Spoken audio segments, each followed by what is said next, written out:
Hello, and thank you for tuning in to the Stuff I Heard podcast. I'm your host, Joshua Peak, and I just got back from the Great Smoky Mountain Jeep Invasion up in Pigeon Forge, Tennessee. It's a very good time had by all. If you're watching this on YouTube, you can see my new Jeep shirt. Looks pretty nice. It says Jeep right there. Um, anyway, had a good time with a lot of friends. As you guys have probably heard me talk about in the past, I am good friends with a fellow named Danny Shaw, and he had a racing team years ago, a truck racing team called Bad Habit. And when they found out they had to move down to South Carolina because of a job situation, they made a decision to sell the racing team in part of the move because they kind of had to. And he ended up with a 4x4 truck and later traded it in for a Jeep and met friends who were Jeepers. And then this whole Jeep thing kind of got kicked off. Um, I met Danny because my wife was working out at the gym and just happened to make friends with a lady named Lori, who was his wife.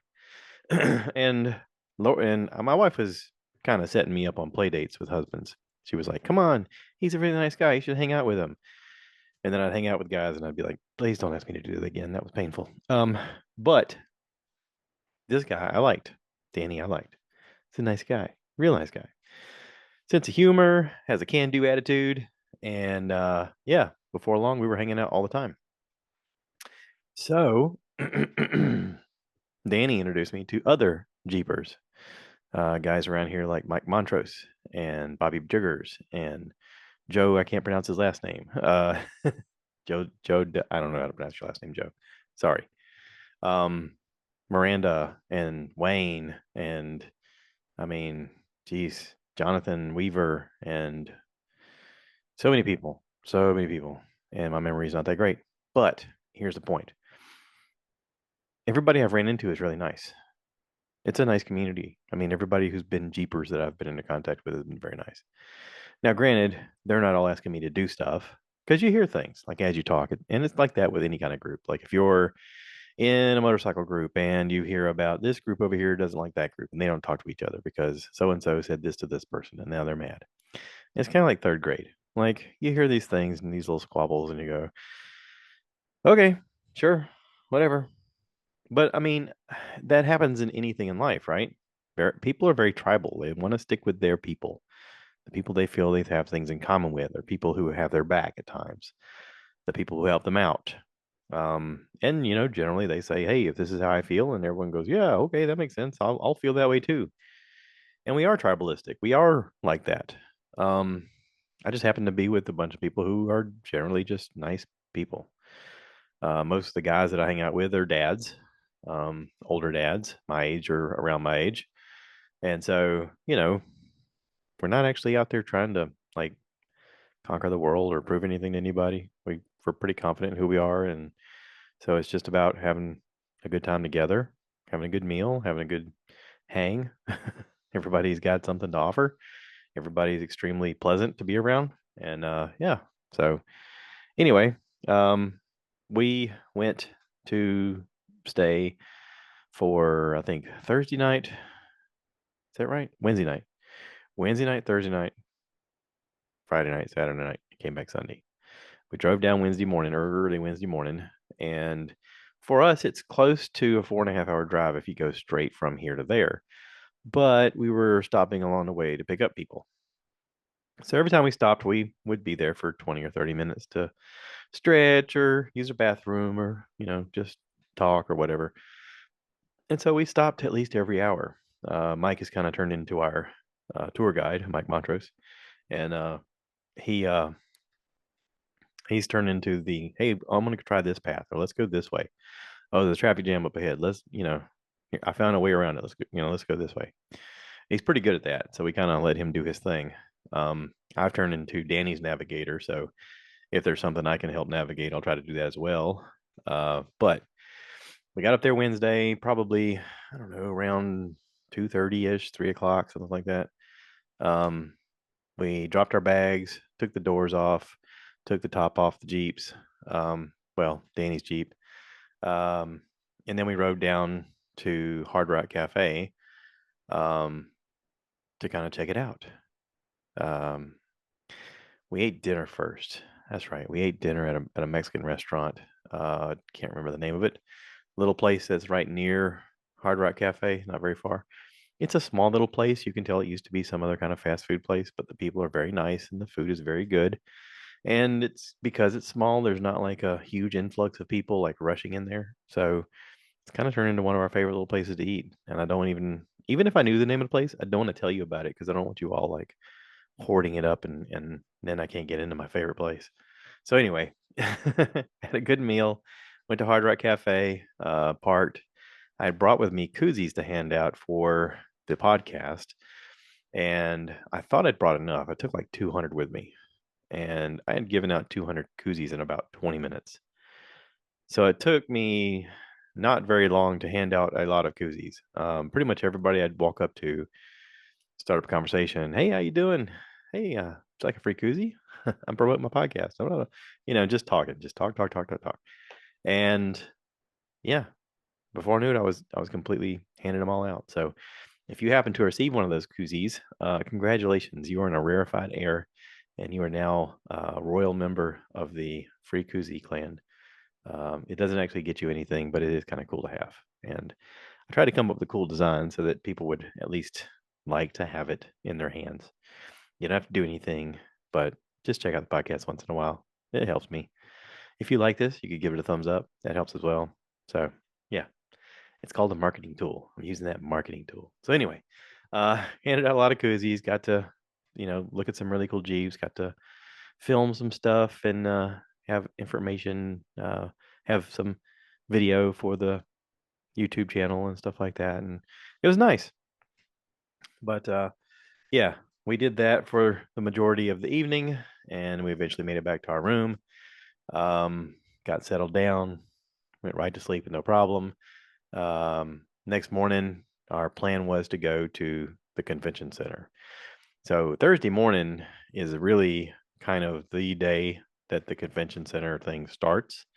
You got to imagine like a car show would be inside of a convention center where there's a whole bunch of vendors that you can shop for, things you can look at, things that innovators have come out with and are like, hey, check this out. This is the new whatever, the new stereo system, the new speakers, the new shocks, struts, lift kits, rock slider kits, you know, you name it. I don't know all the things to talk about, but you can imagine every little part of a Jeep is there that you can get, and they're trying to advertise for it.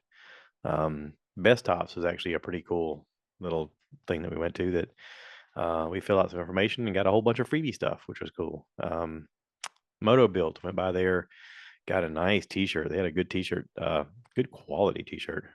Picked up two of those and talked to the people there. Super friendly people. But yeah, just about everybody we got in contact with was helpful and happy to meet you and happy to talk about their stuff. And yeah, so did all that stuff at the convention center. Took, I don't know, half the day doing that. Then we walked up to the top of the parking lot up on the hill, and they had a lot of outdoor vendors. And we actually knew some of the people from the outdoor vendors because we had bumped into them before. A few years ago, we stopped and talked to some people from Truckers Warehouse. And if you're interested, check them out, truckerswarehouse.com. They're out of Alabama. Really, really nice people. Last year, I talked to a lady and basically interviewed her for the podcast about their company and about what they do. And um, after it was said and done, the whole time I was talking to her and basically interviewing her, Danny was talking to her husband and getting the lowdown of how to build this and how to hook this up and how he did this and that and the other. And man, they were like kindred spirits, man. But real nice people. We got done talking with them. They enjoyed talking to us. They gave us 2 free T-shirts, and I wore that T-shirt for the last year about once a week because it was a very comfortable T-shirt, and I like the people. I thought, hey, why not promote nice people, right? So as we made our way to the top, I thought, hey, maybe we'll bump into them again, and we did. And they asked us. They were like, hey, we remember you guys. And they were in the middle of trying to get some lunch for everybody, and they're like, would you mind helping us bring some stuff over? We got kind of people spread it everywhere, and we need some extra hands. And Danny and I both were like, sure, what do you need? So we helped them carry over some stuff, and they gave us 2 new free T-shirts, which was pretty great. So thank you to the people at Truckers Warehouse. You do a great job. All your stuff looks super awesome. And it's fun to hang out with you. You're all very nice people and you build good stuff. Um, so yeah. And I had some sunglasses that I got from Easy Flight last year. Danny had bought a compressor that you can use on the trail that attaches to your battery and it inflates your tires pretty quickly. I think they have 20 CFI, um, which is like cubic feet per inch, 20 cubic feet per inch, or something like that. Anyway, it works really fast. It's super convenient to have out on the trail. If you have beadlock tires and you're doing trail riding, you air down your tires. You use this to pump up your tires later on so that you can drive on the street. Um, but the people that were there were super nice last year. Danny knew he wanted to buy one. He had talked to several people at different tents. There's a company called Thor. There was a guy there that was real grumpy last year. They got rid of him because this year they had 3 people and they all looked young and vibrant and super eager to talk to people. And I was like, all right, they replaced that turd and got good salespeople in here. That's good for them. But I was excited to see the Easy Flight people because they gave us free sunglasses after Danny bought the thing. Um, but they're really good sunglasses, even though they're like a freebie giveaway. I use them every time I cut grass, and I wore them this entire trip. And they were super comfortable, and they work great. They got the blue blocker. It was great, and they recognized us right away. Talked to us for a while. It was super nice. But yeah, so I guess the lesson for all of this is, in life, if you have the choice of being nice or not, try being nice once in a while. It's amazing what it does for you. Okay. So anyway, Mike got a new Alpine head unit for his Jeep. Had it installed there. Looks really awesome. Apparently, it has lots of doodads that he's still figuring all the ins and outs of. We ran into Miranda and Wayne from our Jeep club. We have a club here called Carolina Jeep Meet. You can find it on Facebook, and I think there's 1,700 members now. Not exactly sure. But everybody's super nice. Everybody tries to get together about once a month and pretty much everybody helps everybody out with whatever is going on. Somebody has a question about how to fix something, how to do something, where to go for this trip or that trip. There's always people that like to chime in and help each other out.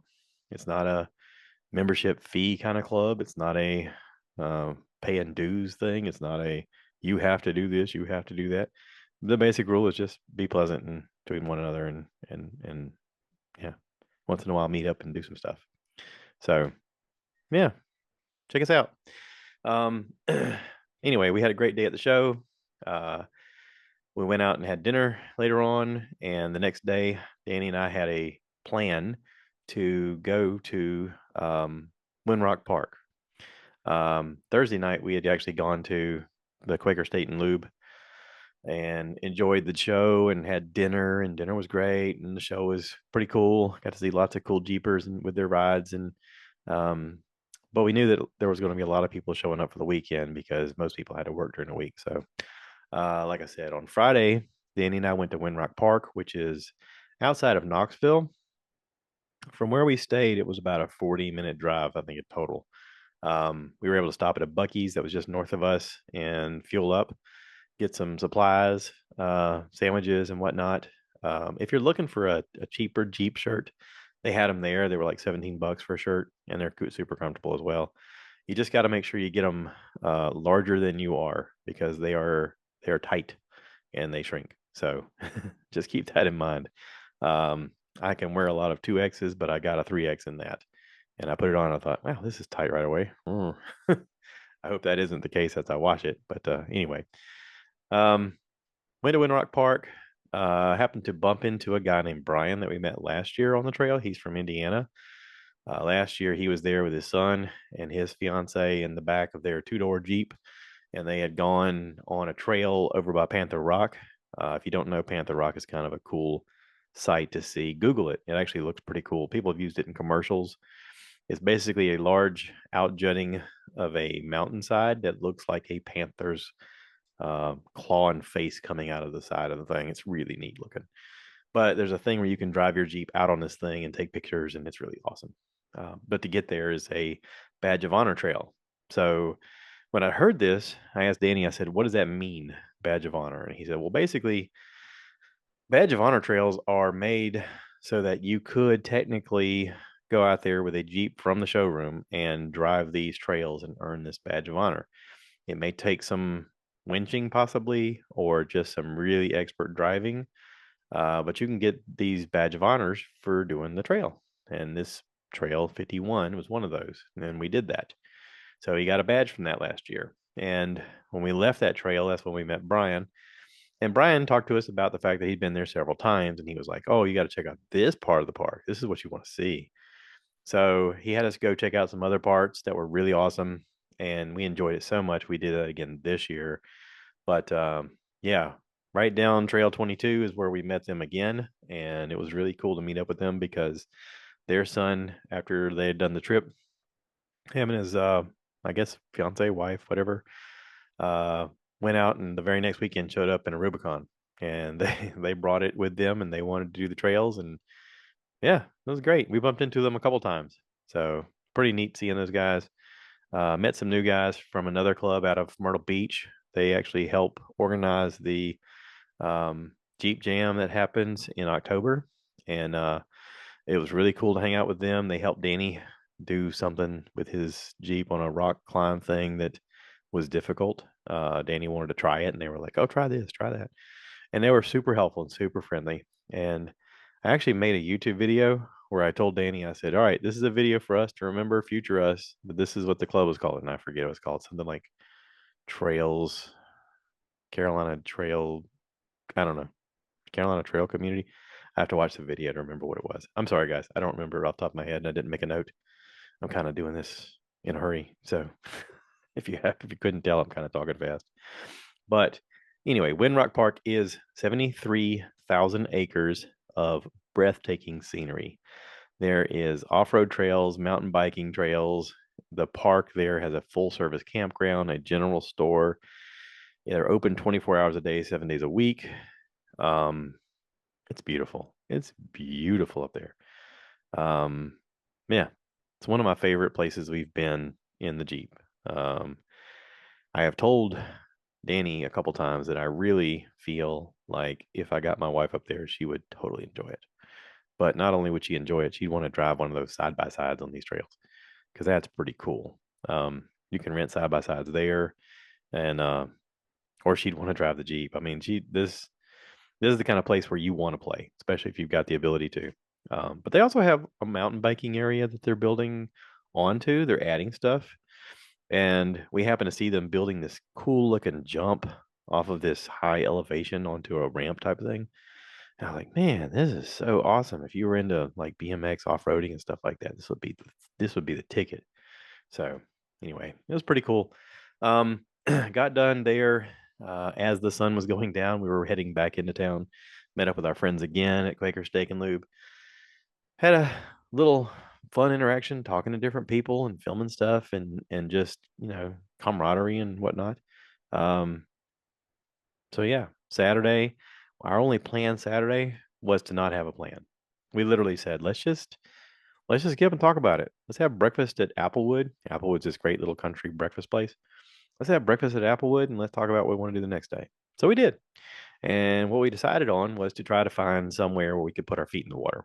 Everybody had either swimming trunks or the availability of a Walmart where we could run in and grab swimming trunks. So we got all suited up, found a creek near that was kind of towards Gallenberg, a place you could pull over, and we just walked out into the water and sat down and played with rocks. And Danny built a little rock sculpture thing, and yeah, there was lots of little fishes to look at and crawdads and tiny little catfish and all kinds of little things. It was really neat. Plus the water was invigorating and cool, which felt good on our legs because we'd been walking a lot. And it was nice to kind of just sit still and go listen to the water rush over the rocks. And yeah, it was very pleasant. So we sat there for a long time until we started getting hungry and we were thinking about what to do next. And so we rode through the mountains towards Gatlinburg, got into town, and it was super busy. I mean, super busy. It reminded me of Myrtle Beach. It was so packed. There's just people everywhere. Um, they wanted to go to buy something from one of the stores, and we figured while we were there, we'd grab a bite to eat. So we ate at Jason Aldean's restaurant there. The place was set up kind of cool. It had merchandise place on the bottom floor. The restaurant was on the second floor, and there was a bar on the rooftop on the third floor. We thought they were going to have food on the third floor, but when they said no, just a second, we are like, all right, let's grab a bite and then we'll get out of here. And we happened to get a waiter who was also the bartender, who was also his first day, and he was having a bad day, and I was having a bad day. I actually had an interest in purchasing a Jeep on Facebook Marketplace and was talking to the person and working out the details. And they had contacted me while we were in there to eat that they had sold it. So I was like kind of upset and also disappointed. But then we had a guy who was serving us who everybody was done eating and I got my food. And then it dawned on him that he forgot to put the order in. And I was just like, this is not working out great. Um, but whatever. It is what it is. Some people are, some people have bad days. I was having a bad day. He was having a bad day. We had a bad day together. It wasn't a bad day. It was a bad moment.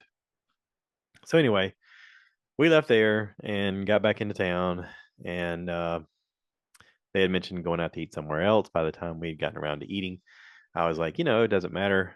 I can just go and snack on something. So I was going to eat light. I ordered like a little 6-ounce sirloin with a salad and some veggies. And I'm not going to say where it's at because it's not the place's fault, nor was it the server's fault, nor was it the cook's fault. Well, part of it was the cook's fault. Um, I ordered medium.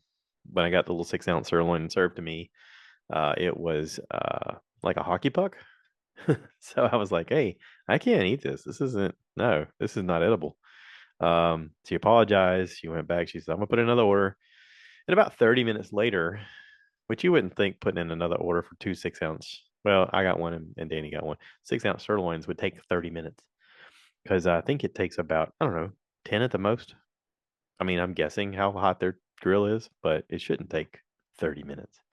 So my guess is that it was done and then it sat on the heat lamp for another 20 or so minutes because when it got to us, it was the same. I was like, I can't eat this. Like, what are you, why? 2 meals in a row. Why? Why is this happening? And she was like, I'm so sorry. And the owner, the manager came over and he's like, listen, um, just don't worry about it. We're gonna comp your meal. And I was like, what meal? I had okay, fine, whatever, thank you. I did have a good Caesar salad and I had some water, and that was good. So I call that my healthy meal. So we left and went and got some Baskin Robbins ice cream, and that was delicious. We have a flavor there called Beach Day. It was blue. It says it's made with vanilla, and then it's got graham cracker crunch flakes and turtle. Um, and I don't know what else, but I don't know why it was blue, but it was great. It was delicious. And I just had one little cup, and I thought, yeah, I figure in the big scheme of things, um, God's trying to teach me patience and to not lose my temper and to eat less, eat healthier. Um, because I didn't eat the steak, I was fine having a little bit of ice cream. I only had one scoop, so yeah, baby steps. So anyway, great time. We got back up Sunday morning and headed home. That's today, and so now it all begins again. Now we all go back to work. Now we all do the things that allow us to have vacations kind of like this. So, thank you so much to Dan and Lori for letting me be a part of this and for hooking us up with a place to stay during all this and for, I don't know, being friends. So, thank you. And Mike Montrose for doing all of the planning and mapping and rerouting as needed be and for having a really, really, really cool Jeep um, Golden Eagle tribute Jeep, really awesome.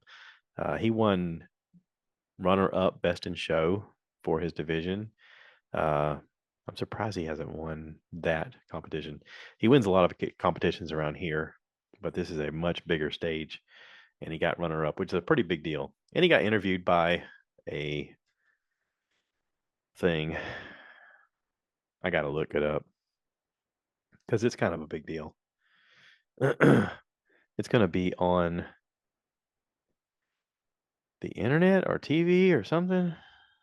What the heck is it?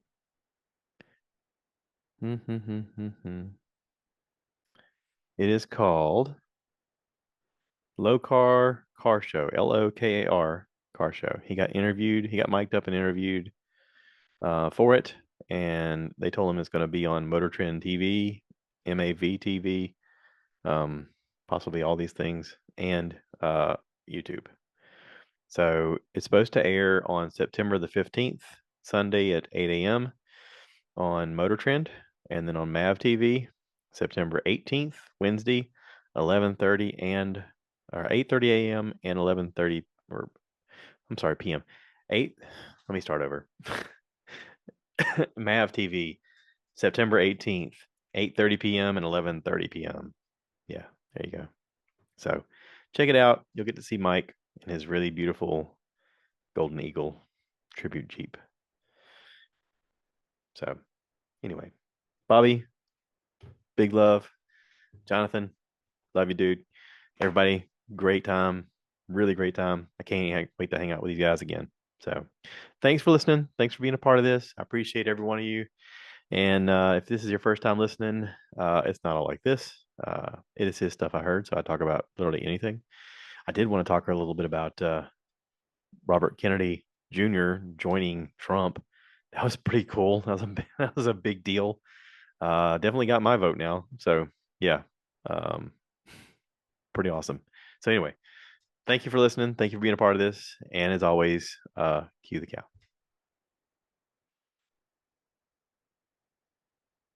Cue the cow. Moo, baby.